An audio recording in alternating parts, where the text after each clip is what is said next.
Hey guys, something a little bit different today. If you're not new to the channel, you would have seen me make makeup bags and other heat vinyl items before. But today I thought that I would show you how I make my sublimation items. So for those of you that don't know, sublimation is a printed sheet similar to this, which when you apply extreme heat and pop it on a suitable treated surface like this, magical things happen. So let's jump in and see what I'm going to create.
So as you can see from the first attempt, it hasn't turned out great. I'm pretty sure that in the middle here, it's a combination of not enough pressure, and the heat press that I am using is extremely old, and the top of the platen is tarnished from all of the zippers that I've actually used and pressed over the years.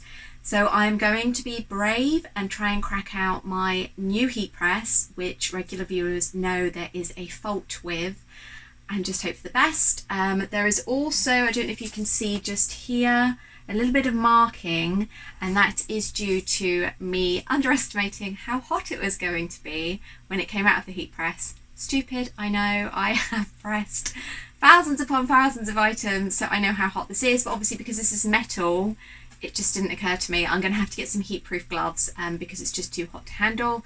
So because I am impatient and I want to get these ready for launch, I'm going to have to go and have a look and see if there's anything that I can use in the interim to just try and get it all tested. So let's go have a look and wish me luck with the next one.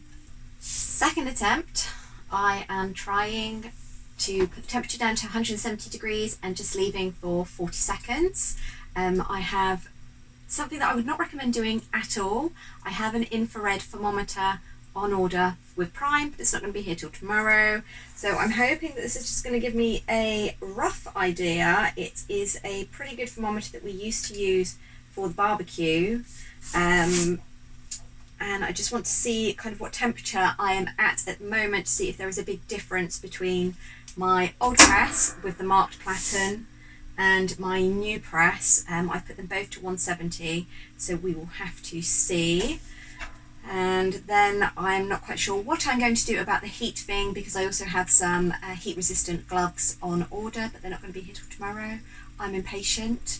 I have a feeling that I'm going to end up wasting 3 of my pricey blanks, and I will have to have another go tomorrow or when my printer can get them ready for me to pick up. So yeah, I really wouldn't advise doing it this way, but I also know that most crafters and small business owners are impatient like me, so let's see how I get on with the second run.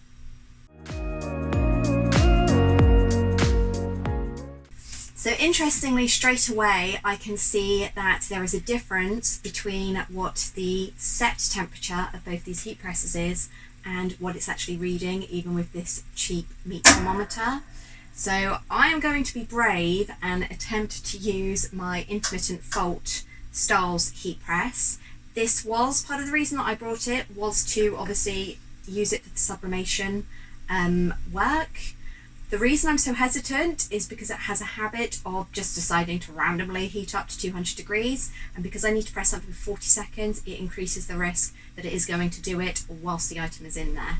But at the moment, I haven't been able to find a local repair person that can obviously look at it. I know exactly what is wrong with it. I have spoken to Styles, but it is finding somebody local because I don't trust posting it out, and I don't even have the original packaging that it came in, just because we don't have space for it. So wish me luck. I am going to try with the Temperamental Styles Press.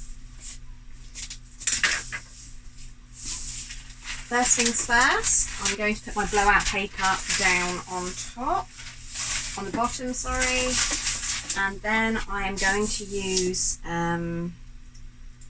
some heat resistant tape. This is not normal tape. If you use normal tape, it will mark your work, so do not do that. Just to keep the print in place. Okay, so you're supposed to do like a hinge just on one side so that obviously you can flip it off, but as I don't have any heat resistant gloves, I'm not sure how that's going to work. As you can tell, I'm really confident.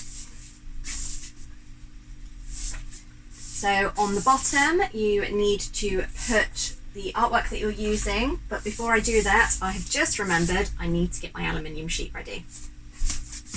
Okay, now that protective layer is off, I'm going to very carefully put the paper down, print side up. There's not much clearance on this heat press either, whereas with this one there's a little bit more. And without touching the glossy surface, I'm going to try my best to line it up with where I think it needs to go.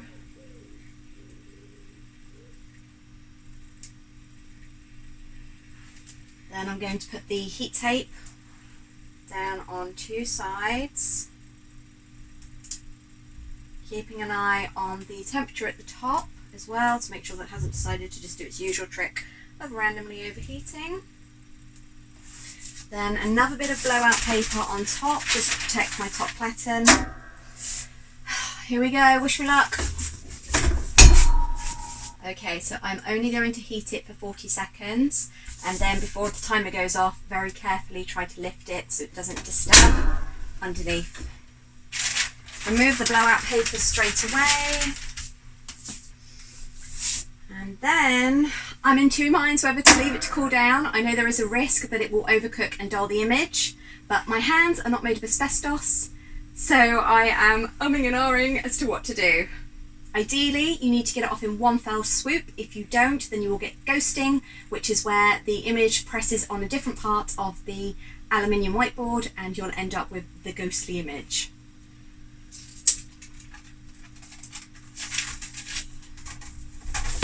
Oh man.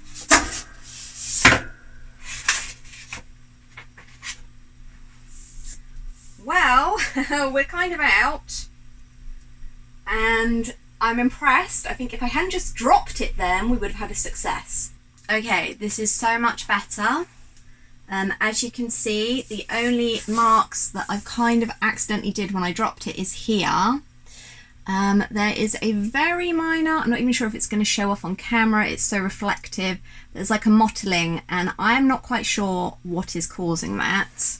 So I'm going to ask in one of my groups for some help and some advice, and I'm going to actually save the last print that I've got until they've come back to me with some tips and tricks, and until my thermometer and heat gloves kind of come, because of yeah, I really should not have attempted the removal without them. It's not safe, and obviously I managed to mess up my board as well. So we will check back in once I have that information and once my goodies have arrived. Guess who's had a delivery from Amazon? Okay, so hopefully in here I should have some nice heat gloves and also a infrared thermometer. This arrived quite late yesterday, which meant that as I was due off out, I couldn't actually get it unpacked. So let's see. Huge big box of packaging as always. But here is the infrared thermometer. And I got these proper cool barbecue heat resistant gloves. So let's try and get into here to make sure the gloves are going to work. My main concern is that I might not be able to have the level of dexterity that I want using them.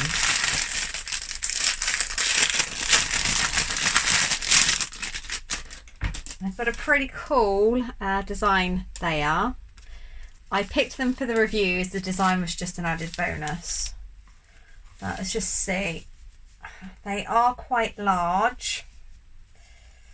So I'm just hopeful that once I've managed to get them on, they're not too bad. Let's just see if I can try and pick up something with them.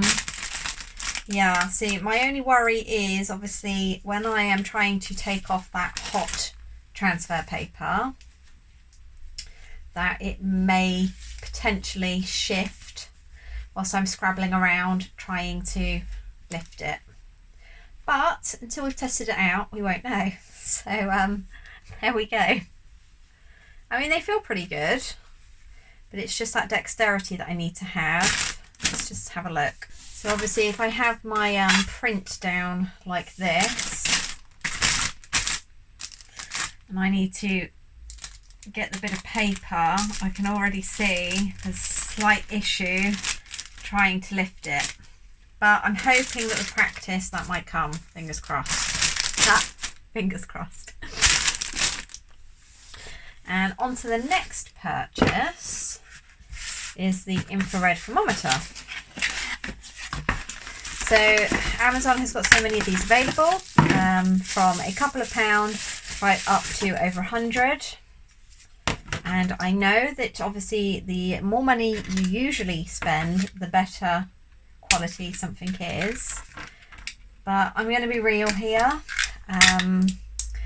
Most of the time I do go for higher quality, but in my experience I have had just as many problems with branded high quality items that I have with cheap and cheerful. I think as long as you don't go super cheap, so you know, a couple of pound or less than half of the average retail of something, then it should be okay.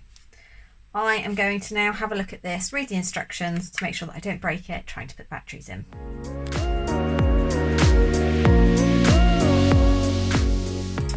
Okay, batteries are now in. It is a case of just clicking the laser at something and then I should get a reading. I'm not expecting this to be 100% accurate, but I think that the best thing for me to do now is to put both heat presses on and have a little look. So I've set both heat presses to 120 degrees and now I'm going to test them with the laser to see how close to that they actually are. So first up is my very old decrepit heat press that definitely needs to be replaced because the top platen, which is this bit here, is completely marked and pitted, and that was what was causing the problems when I was trying to sublimate the whiteboards last week. So it should be 120, and the middle of the platen is actually reading dead on, almost 120.9, which is pretty impressive considering. So we go out to the outer edges and it's down to 117.8, which is still pretty close. And the same on the other side, 117.3, and top edge 120.9, same as in the middle, and 122.9. So this is my argument about that buying the best isn't necessarily always the best option. Buying the most expensive isn't always necessarily the best option. This heat press was £125 back in 2017 and it was working absolutely fine until last December when it started doing this really annoying thing. I will see if I can get it to do it for you. When you go to press something, you pop it in, close it down. What should happen is when you step away, it should stay closed. However, quite dangerous and obviously no good because it means that you have to hold it down for the entire time that you're pressing, which isn't great. So let's test my Stolz heat press, which is the one that I bought ex-display for, I think it was just under £350, and these do retail at an extra couple of hundred on there, so I did get a really good price, but as you all know, it's faulty. Okay, so it's now saying 141, so let's have a look. 141.6, 142, 142, 139, 139. So it would appear that as long as I keep an eye on what the machine is actually reading versus what it's set to, I'm pretty impressed with the ability to somewhat control it, and the accuracy that I am guessing, it seems pretty accurate between this that I paid £20 for on Amazon, I'll drop the link below, and what it's actually set to on the machine. I'm fairly confident that this is pretty accurate just because it matches with what this was saying as well, and it would be a huge coincidence that it was managing to switch itself each time to just kind of match what the temperature roughly was saying on both machines. So what I need to be careful with is, because of the triac has gone in this heat press, it will occasionally decide to keep heating beyond what it's set to. It could be that the triac hasn't completely gone, but it could be slightly loose. So when the connection is lost a little bit, it means that it just keeps climbing steadily, and there is no off control, if you like, for the temperature setting. So as long as I keep an eye on it, I'm confident that I may be able to keep using it until I found a local repair person.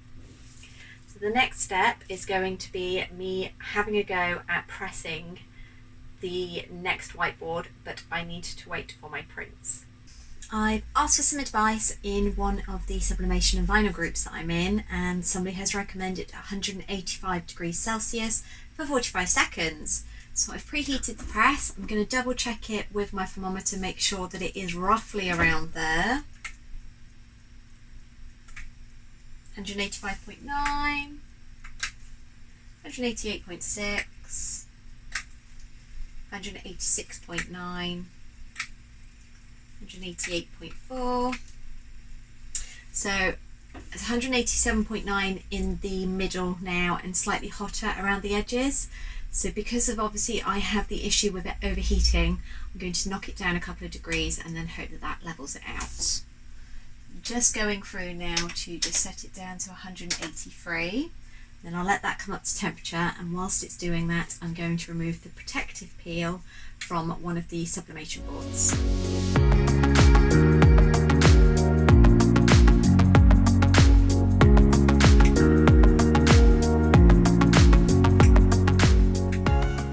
Yeah, 183.2, so it's going up. 184, 183. 182. Right, so I think we are as close as we're going to get. So just like before, I'm going to pop the print in, and then after the print has gone face up, I need to put the actual board on, being careful to line it up so that it's on straight-ish.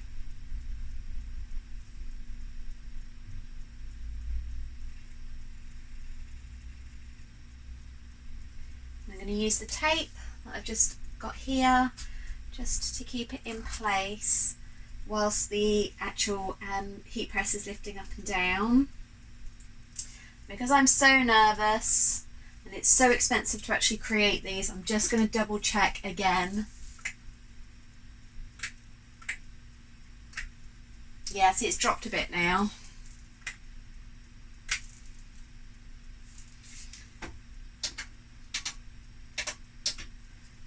It's just such a nightmare, and I really need to try and get this repaired, but until I do, it's just a case of having to make the best of a bad situation.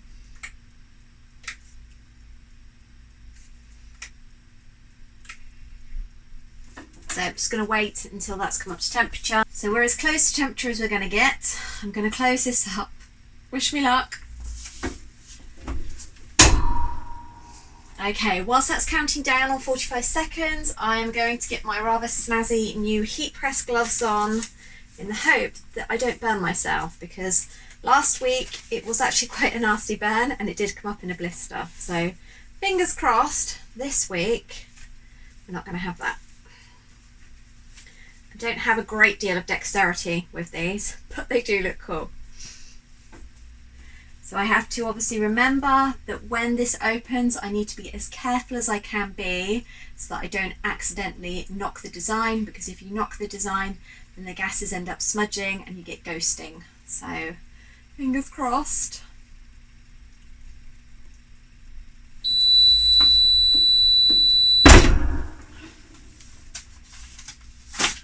Oh, no way. That, I'm sure you just saw exactly what happened there. That wasn't good. Oh, how frustrating. Because thanks to the help that I've got, the actual print itself, it's a bit difficult to see with the reflections, is perfect. It is really deep.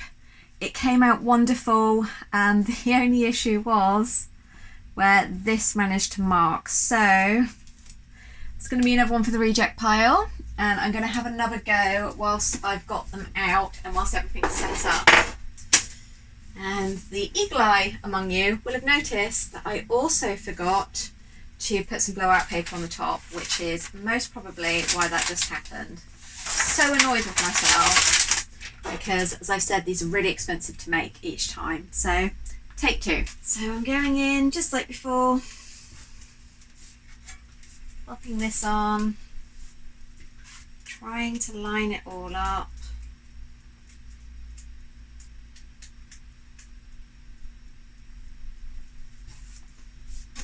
The tape on,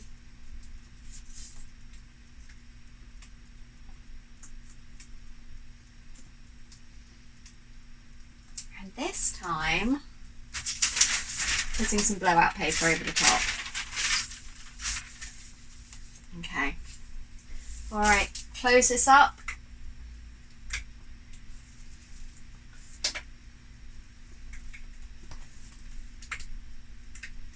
Yeah, that's fairly close. Let's go. Yeah,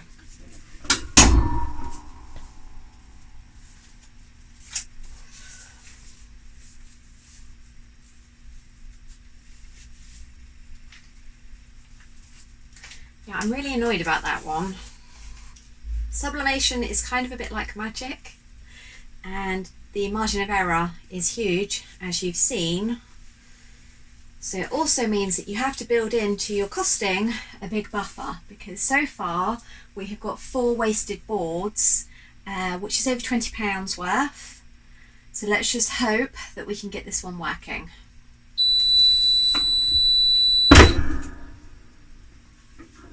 The good sign so far is that obviously the tape hasn't messed up like the first one. Dexterity isn't great with these gloves on, but obviously it's better because I'm not going to burn myself doing that. Much, much better. In fact, say perfect. Definitely my first one ready to sell. Let me try and get this off so you can see.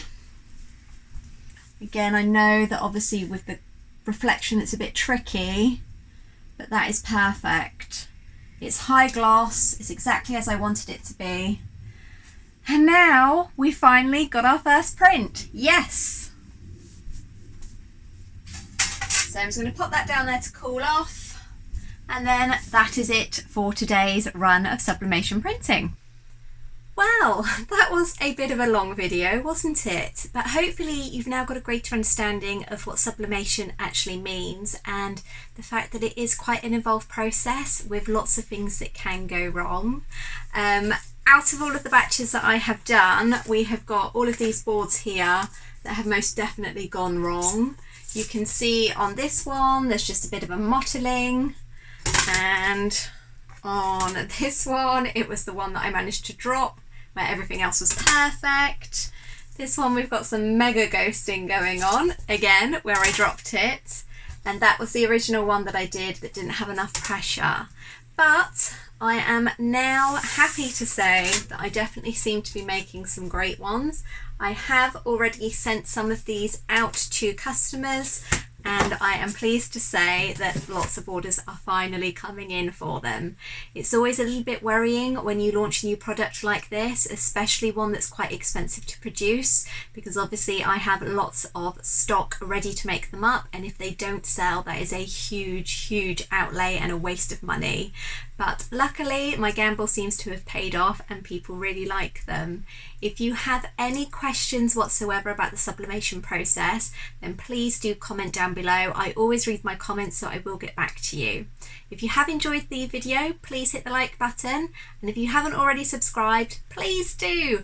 I'm well on my way to my 100 subscribers before the end of the year, and I would love it if you could help me achieve that. Thank you so much for joining, and I'll catch you next time. Bye!